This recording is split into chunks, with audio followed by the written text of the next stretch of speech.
Hello everybody, welcome back to the Young Fan Podcast and welcome to another League One roundup. 4 selected games this weekend, some decisive games. A lot of the top 6 teams or teams trying to get into that top 6 playing against each other. Some decisive matches in Sky Bet League One. If you just joined the podcast, if you haven't subscribed, please do that. We're on the road to 1,000 subscribers. Please hit that red button. It means the world. It'll get us one step closer to 1,000 subscribers. We're 40 away as of recording. Be part of the journey. Hit that red button. Also hit that notification bell next. But that way you'll be notified every time I go live or the recorded episode, just like this one. Leave a like as well, but I'll let you decide whether or not it deserves a like, of course, first. I do that every single time, but it's important. If it deserves a like, go and give it a like. That really, really would mean the world. Let's not mess about. Let's get straight into it. We're going to start off to our MK Dons as they played against Wigan Athletic.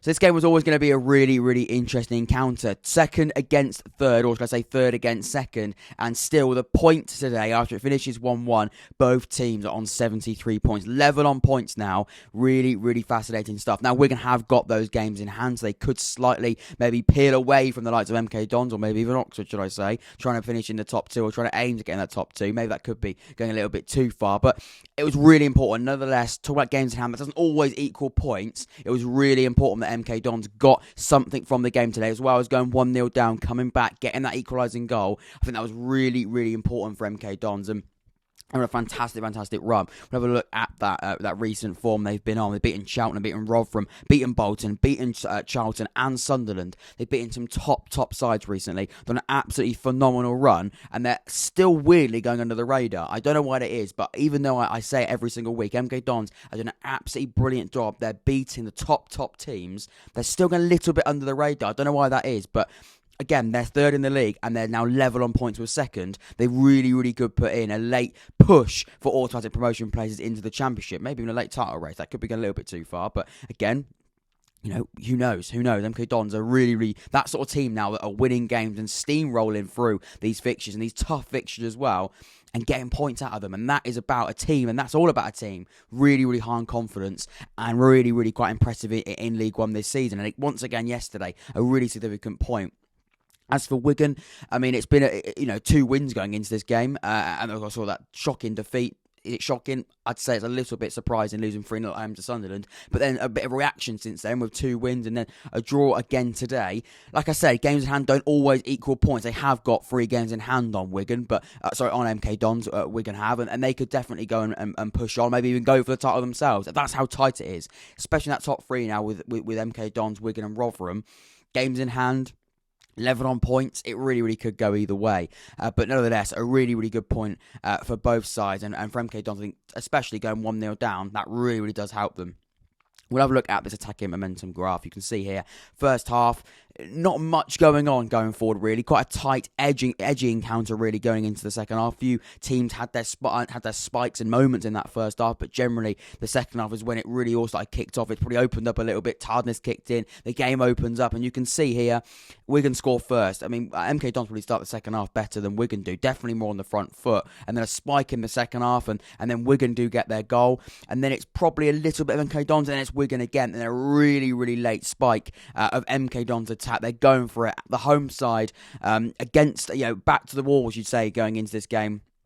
In terms of being one place below Wigan, probably not in terms of confidence, but in terms of league position a little bit. Don't want to lose at home, of course they don't. They come about with a really, really late attacking strike, and they go and get that equalising goal. And at 88th minute, Harry Dahl in the centre half who makes it 1-1. And, in the end, a really, really good point. And you can see there, first half, a little bit edgy. No one really wants to make a mistake. Second half, the game opens up completely. Both teams have their moments. Both teams have that attacking spike. And both teams come away with 1 goal each. It finishes 1-1 against Wigan Athletic for MK Dons. It finished MK Dons 1, Wigan 1. So where are we going next? We're going to go to the Stadium of Light. Go to Sunderland as they played against Crewe Alexandra, who are still bottom of the table. Not a nice place for Crewe at the moment, and not a nice place to go for Crewe, as they're not in great form, and as they do find themselves, like I said, bottom of the league. Let's have a look at this league table. going into this game, and now obviously after the game, and now after Sunderland won this game 2-0, Sunderland now back in that top six. It's important for them to get back in the top six. Of course, going into this match up until 3 o'clock this afternoon, yesterday afternoon, should I say, up until they scored, really, they were outside the playoff places. They were starting 7th going into this one, but a really, really good win, and they are really now building a bit of momentum. They're getting back on track. They haven't lost a game in their last 5, 3 wins out of their last 5 as well. They're getting a real groove on. They're getting back into the swing of things. Alex Neil's now seems to be getting a little bit of momentum. Seems to be getting a bit of a reaction from these players. Like I said, there was no doubt there was quality in this Sunderland squad. There was no doubt going to be definite quality within these players. It was about how they're going to come together and show that sort of, in the end, it was almost about just coming together and clicking, really, and it was a bit of a strange point in the season to be talking about a team clicking. I mean, we are 35 games into the season when Neil came in, a little bit earlier than that probably, and it wasn't clicking, it wasn't working. It now is working. 38 games in the season, the last 5 games, they really are working really well together, and a good win against Crewe yesterday. Did take a little while for them to get those 2 goals to win the game, but we'll come on to that in just a second. I want to talk about Crewe really briefly. Again, I do think now, I don't know how much of a bold statement this is going to be, I think Crewe might be down. I mean, like I said, it wasn't going to be an easy game at all going to Stadium of Light. I mean, very rare, it's been a quite rare occasion for teams to go to Stadium of Light this season. Especially teams in the relegation zone, other than Doncaster, I think, have gone there and probably got 3 points. So it was not going to be a game where they can go, this is going to be the result that's going to try and get us moving in the right direction out of the relegation zone. I'm not saying that by any stretch, but ultimately, it's not looking good for Crewe. 3 defeats on the bounce, another one yesterday. And at one point, like I said, we'll come on to time as the goals now, they probably thought they could hold on for a point, which would have been a brilliant point. But you can see, look at that momentum graph, Crewe are lacking something. They're lacking the going forward, the edge going forward. And you can see here, they offered pretty much nothing through the 90 minutes. You saw Sunderland there, they were relentless. They were waving attacks pretty much just constantly through the 90 minutes. And that's the difference in a side in the relegation zone, bottom of the league, and a team that are desperately trying to finish in that top 6 and trying to hunt down their opposition as packs, really, and trying to create these attacks pretty much relentlessly, like I said, through the game. And you can see that, look at that attacking momentum graph. You can see there, in the first half, there are only really 2 push moments in the game where Crewe were better than Sunderland going forward. Other than that, it was just Sunderland with some really big spikes in the game, really knocking on the door. You can see in the second half, bit equal really up until the 60th minute. Second half, quite close, quite edgy, and then Sunderland got their really big wave of attack. They got their goals in sort of the last 10 minutes of the game, and it was really important. Daniel Neil scored in the 84th minute, and the league was doubled to make it 2-0 in the 89th minute when Patrick Roberts scored the second of the game. Assisted by what they're saying here, man of the match, Jack Clark, who's playing sort of a left midfield role in that midfield. So really interesting for Sunderland, and a really important win for them. It did take a while, and Crewe maybe a little bit going away thinking, could we have held on for 5-6 more minutes to try and hold on to this game? Maybe they could have done, but ultimately it was Sunderland that probably did deserve the game. We'll have a look at the stats really quickly before we move on to the next one, but you can see there, 69% possession, domination in terms of the ball, 14 shots to 3, 7 shots on target to 1, 2 big chances to 1 in the game as well. They dominated the game. They were very much on the front foot. I think they probably were, even though it took a while, deserved winners of the game. It finishes Sunderland 2, Crewe Alexandra 0. So, next, and let's go to Bolton as they continued on their push for the top 6. Is it over? Is the dream a little bit dead and buried now after a massive game against Plymouth, ending them losing 1-0? I don't know. No one knows. We can't predict the future. If I'm being honest, Bolton fans, and I know I've got quite a big Bolton audience, and I know a lot of people that watch the stuff like hearing my thoughts on Bolton, and I think the whole story of them maybe finishing in the top 6, taking it to the final day, I think that got clipped up and put on a Bolton, I think it was a fans forum on an Instagram account. Maybe not as confident anymore. I'm going to be honest. Like I said, you almost need to win every single game. You almost need to go into every game getting those 3 points ultimately till the end of the season. Now, of course, I didn't do a reaction to the games on Tuesday, but they drew to Morecambe at home. That was not a great result for them. I think they were 1-0 down until quite late on in the game as well. They got that equalising goal, and a defeat again today. I think it's over. They are now 10 points away from 6th spot. And it's 80... They've played 38 games, and it's 36 games. 36 games for Plymouth, who are in 6th spot. So again, the teams around them have got games in hand on Bolton. They have played probably the most amount of games in those positions in the league, and they're not now. It probably is a little bit over. I won't lie. It probably is looking a little bit unlikely now that Bolton are going to get there. And like I said, I didn't do a reaction for the game against Morecambe, but it was important. They got that win against Morecambe. They didn't get it. It was a huge game for them. Huge game for them at home to Plymouth, a team they've got to try and take down to finish the top 6. They lose that one. A point yesterday, there's a slight hope, but a defeat, how it ended, I don't know. I think that might have been a little bit too much of an ask.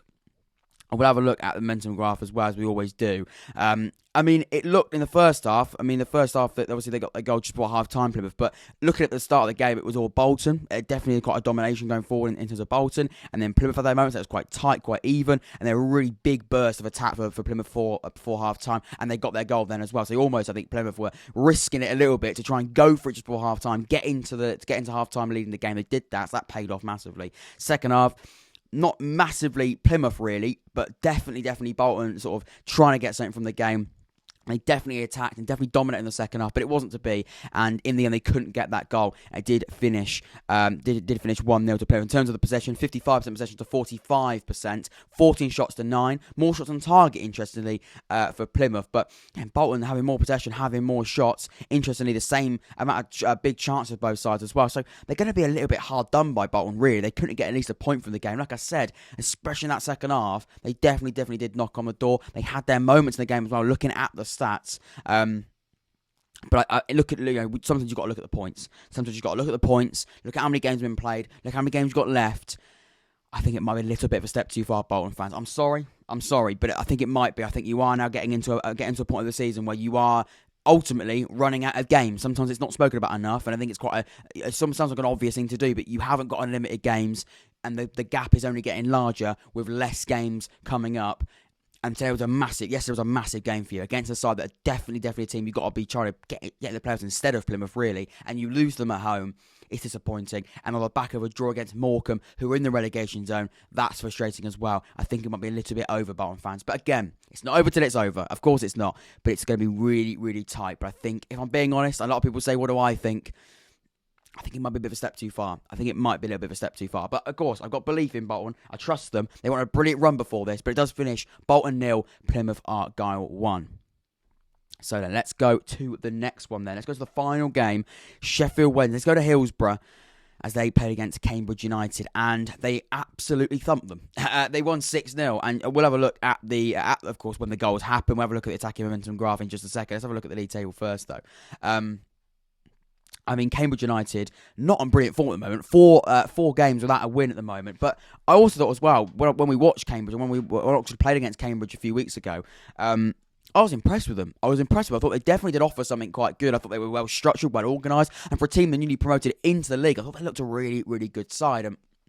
They were going to cause problems for Oxford, and they did cause problems. For Sheffield Wednesday, there's a weird thing at the moment where Sheffield Wednesday, they can win a game, but they still just can't climb the top 6. I think they have done, of course, this season. I know they have done, but a 6-0 win, but they still don't get into the playoff places after a win like that. It's going to be a little bit frustrating, but they are only 1 point away from Plymouth. They definitely did. I think we all really needed. Teams in the top 6 definitely wanted Bolton to get something from the game against Plymouth, because it was a really interesting game with two sides in and around the area, but Plymouth in that area dropping points, that would have been really handy. And with them doing that, Sheffield Wednesday would have definitely been more comfortable in that top 6. It wasn't to be. Plymouth went to Bolton and got the win, as we just mentioned there. And it does mean that Sheffield Wednesday don't get into that top 6 at the moment after absolutely smashing Cambridge 6-0. But a really good result, and also the first half I think was absolutely pivotal in that. You can see there, 6th minute, an own goal for Lloyd Jones, and 10 minutes it's 2-0. 37 minutes, 3-0. It's a double for Sadio Barahino, of course, the ex-West Brom man. 37 the 41st minute in the end, and at half-time, it's 4-0 to Sheffield Wednesday. Looking a little bit difficult for Cambridge to come back into that one. You can see there, look at the average ratings. It wasn't a brilliant day to remember for Cambridge. And like I said, there's no doubt there's quality in this Cambridge United side. They've been a brilliant side. I don't think they're going to go down this season either. Newly promoted side, they definitely have surprised a few people. A brilliant manager. A really, really good, organised football club who have been really good this season, but a disappointing result yesterday again. A really disappointing result for them. And they do find themselves now 4 games on the trot without a win. That's going to be frustrating for them. And a thumping like it was yesterday, that's not going to be the confidence, the world of good. We'll have a look at the second half as well. George Bryars makes it 5-0 and Sadio Berahino bags his hat-trick to make it 6-0. And then pretty much from then on, there wasn't a goal. And it did end the end. It only finished 6-0. Only. But we'll have a look at that attacking graph as well. You can see there, just by looking at it, it was a dominant Sheffield Wednesday performance. Cambridge had their very few moments across the game, probably about 2 moments of any real quality across the 90 minutes. Other than that, it was relentless Sheffield Wednesday pressure. And again, I think they might finish in the top 6. I do feel like Sheffield Wednesday could sneak in. But again, they drew. They lost their last game, didn't they? They lost to Lincoln City on...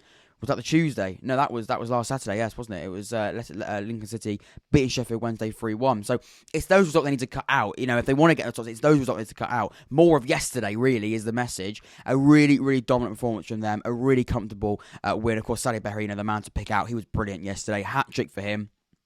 3 and an assist as well for Berahino. 5 shots on target, 1 key pass in the game, but it's all about the goals and the assists. 3 goals, 1 assist, 10 out of 10 save for score rating. A brilliant result for Sheffield Wednesday. Needs a bit of a run now. Forget the Lincoln result. They put that to bed. Now they've got to go again if they want to get into those playoff places come the end of the season. Now, of course, we're not going to go through every single game, but I just want to put out a few interesting other games as well. Wycombe drawing 0-0 with Rotherham as well. That finishes 0-0. So Rotherham again, MK Dons, Wigan, they're thinking, could we maybe put on a late title charge with Rotherham dropping points in terms of the league table after that result as well. Don't know why this annoying thing on the screen just keeps coming up. That's a little bit frustrating. We can now can't see the league table. That's frustrating. But it does mean that it's a really good result, really, for probably Wigan for Wycombe, in that one.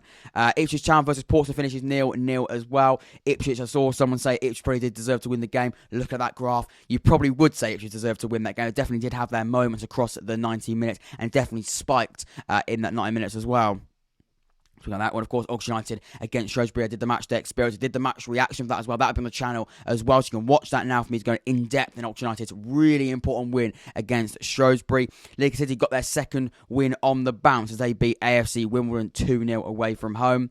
Another disappointing result for Johnny Jackson's Charlton Athletic, who finishes at 2-1 at Accrington Stanley. Another defeat for Charlton, 16th in the league. It's not going well for Charlton still. Could they still go down? I don't know. That's worrying. It really, really is. Morecambe finishes 1, Cheltenham 3. And Burton, a bit of a thriller against Fleetwood Town. That finishes 3-2. And finally, Gillingham go to Doncaster. A bit of a relegation 6-pointer. That finishes 1-0 to Gillingham. That's all the reaction. That's all of the League One roundup for this week. And like I said, if you haven't subscribed, you want to subscribe, please do that. We're on the road to 1,000 subscribers. We're not that far away anymore. Please hit that subscribe button, hit that notification bell as well. You'll always be notified when I go live or to record an episode just like this one. Until next time, stay safe, take care. I'll see you all very, very soon. See you in a bit.